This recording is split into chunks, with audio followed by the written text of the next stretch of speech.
dear students, welcome to Teacher at Home. Today class we are going to learn the third chapter, that is the public administration. From Suresh Kumar, Anashwara, Valdakadu, Tirunduram. To the Public Information Officer, Government Higher Secondary School, Karamana, Tirunduram. So I request you to furnish information regarding the following questions about the function, school library functioning in your school under the Right to Information Act 2005. Does a school library function in your school? If yes, specify the working hours. Is there a librarian in charge of the library? How many books are there in the school library as per the stock register? What are the periodicals subscribed in your school library? So these are the questions being asked that has to be answered. Tirunduram 25/8/15. Signature is Suresh Kumar. You are familiarized with an application submitted under the Right to Information Act. The main function of the school is to provide learning opportunities to students. School libraries play a prominent role in this. Like the school, there are a number of government institutions around us related to our day-to-day life. Some of these institutions and their functions are given below. Expand the table by writing more. Institutions: Primary Health Center, Krishi Bhavan, Police Station. Functions: provides treatment facilities, promotes agriculture, maintains law and order. From the table, we can understand that every institution performs distinct functions. It is the duty of these institutions to implement the rules and development programs formed by the government. Public administration. Public administration is concerned with the administration of the government, that is by and large. The definition of a Western administrative thinker, Gladden, who analyzed public administration, is given above. From this definition, we can understand that the important area of public administration is government administration. Public administration is the effective utilization of men and materials for the implementation of existing laws, government policies, programs, and development projects. Governmental institutions are part of public administration. They function for the welfare of the people. Administrative system is needed for governments to exist and function. The history of public administration begins with the formation of state. Based on difference in the form of government, we can find differences in public administration also. During monarchy, the interest of a monarch was the basis of public administration. But in democratic system, importance is given to the interest of the people. Democratic administration becomes more effective and efficient through public administration. Importance of public administration. Observe the new titles given. Some services that people receive through government institutions are stated in them. Government try to find solution to various problems and ensure the welfare of the people through the public administration. Find out the significance of public administration from the chart given below. Formulate governmental policies, provide goods and services, significance of public administration, this ensure welfare of the people, find out solution of public issues. I will give you a talisman. Whenever you are in doubt or when the self becomes too much with you, apply the following test. Recall the face of the poorest and the weakest man, this woman whom you have seen. Ask yourself if the step you complete is going to be any use of her or him. Will he or she gain anything by it? Will it restore him or her to a control over his or her own life and destiny? In other words, will it lead to Swaraj freedom for the hungry and spiritually starving millions? Then you will find your doubts and you self melt away. Mahatma Gandhi, Talisman. What is the message of Gandhiji's words? According to him, who should get the benefit of administration? Gandhiji expected the protection of the interests of all the public administration. But there are a number of persons in your society who require special consideration and protection. He opined that public administration should consider them specially and protect them.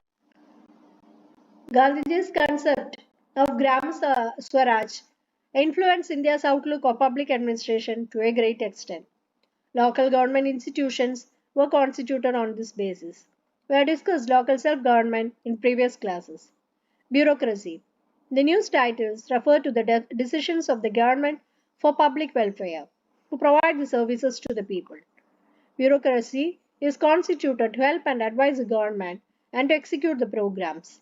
Public administrative system from the local to the regional level is constituted for this. Several employees have been appointed for the day-to-day functioning of these institutions. The bureaucrats make the public administration system dynamic. All the services of government reach the people through them. The employee who work under public administrative system and administer the country are together known as bureaucracy. A country develops when human and material resources are utilized to the maximum. It is a bureaucracy which prepares plans for their scientific utilization and implements them effectively. Bureaucracy has certain basic features. Let's examine them. Hierarchical organization, permanence, appointment of the basis of qualification, political neutrality, professionalism. The above mentioned features of bureaucracy make administration easy and effective. In all democratic countries, bureaucracies will have these features. Bureaucracy in India. Have you noticed the notification of the Kerala Public Service Commission for recruitment of government service? This is the initial step for the recruitment of employees to various departments of the government. Then persons are selected on the basis of merit after screening test, interview, appointment in different government services officers. All those who are appointed in this way are part of the civil service of India. All the employees who work under the central and the state government and the employees under the public sector undertakings are part of Indian civil service. Observe the chart showing the classification of Indian civil service. All India services. Recruits at national level. Appoints in central or state service. Then administrative service and then police service. Central services recruits at national level.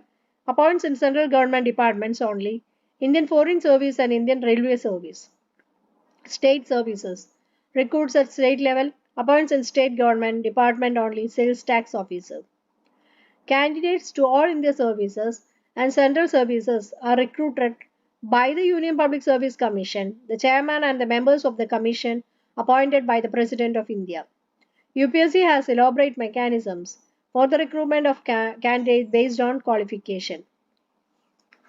Highest administrative officer of the district is a collector. Person in IAS cadre appointed as collectors.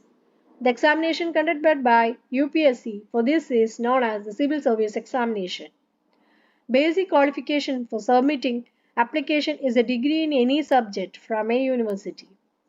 Candidates having the highest ranks are placed in IAS cadre and giving training.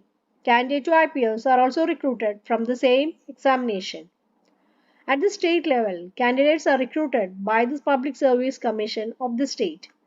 Governor appoints the chairman and the members of the State Public Service Commission. UPSC and state PSCs are constituted on the basis of constitutional provisions. So they are called constitutional institutions. Hierarchical organization. One of the significant features of bureaucracy create delay in taking decision in administrative field. To solve this and to provide better services easily, the government has taken certain steps. Let us examine them. Administrative reforms. A number of steps are taken by the government for increasing the efficiency of the services and to provide services to people in a time-bound manner. They are known as administrative reforms. Intention to make administration people-friendly and efficient. For this, government constitutes administrative reform commissions at national and state levels. Let's familiarize with some steps taken for administrative reforms in our country. E-governance. Transparent and vibrant government project. Safe and speedy information that reaches to all without red tapeism. Project that is available to all citizens without any discrimination. APJ Abdul Kalam. The observation of APJ Abdul Kalam, former President of India, about e-governance is given below. Development attained in the field of science and technology should be utilized in the administrative sector also.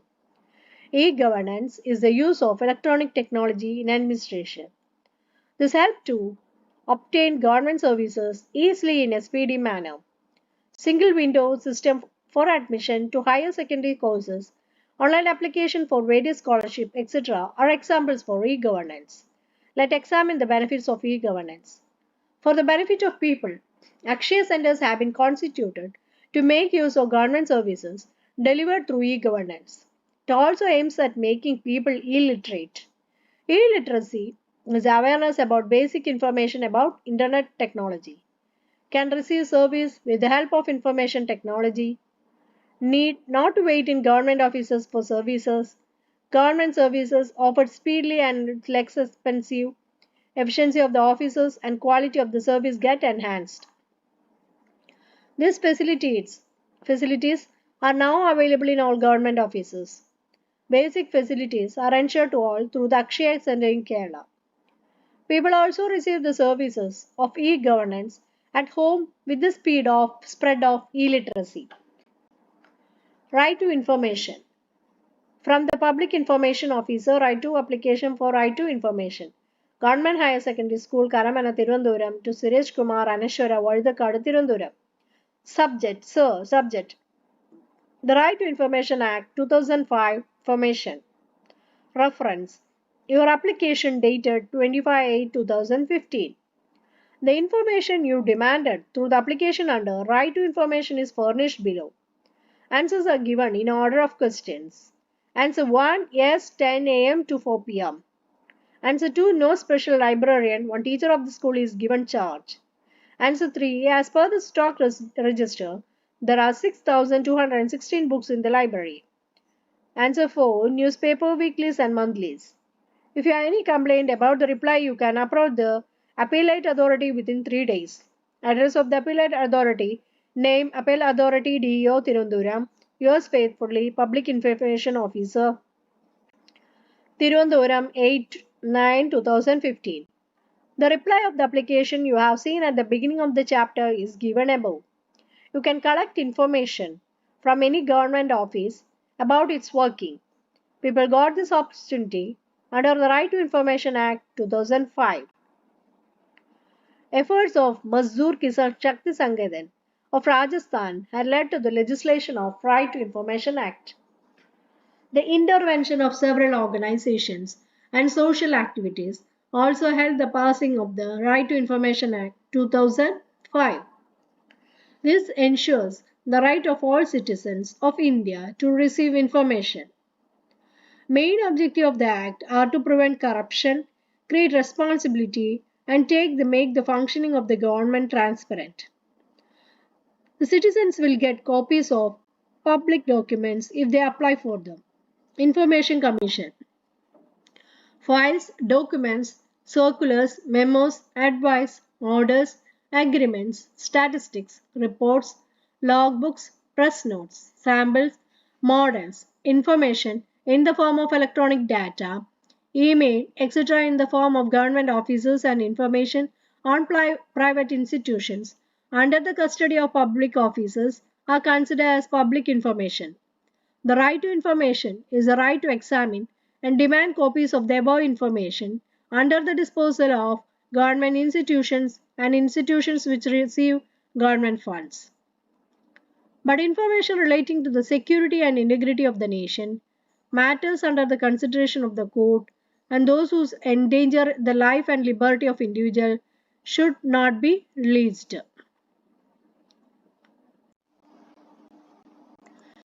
To perform the functions under the Right to Information Act, Information Commission, they are constituted at the national and state level. There will be a Chief Information Commissioner and not more than 10 members in the Information Commission. The authorities do not give or refuse to give the information or give wrong and unsatisfactory replies. One can approach the Information Commission and can file an appeal.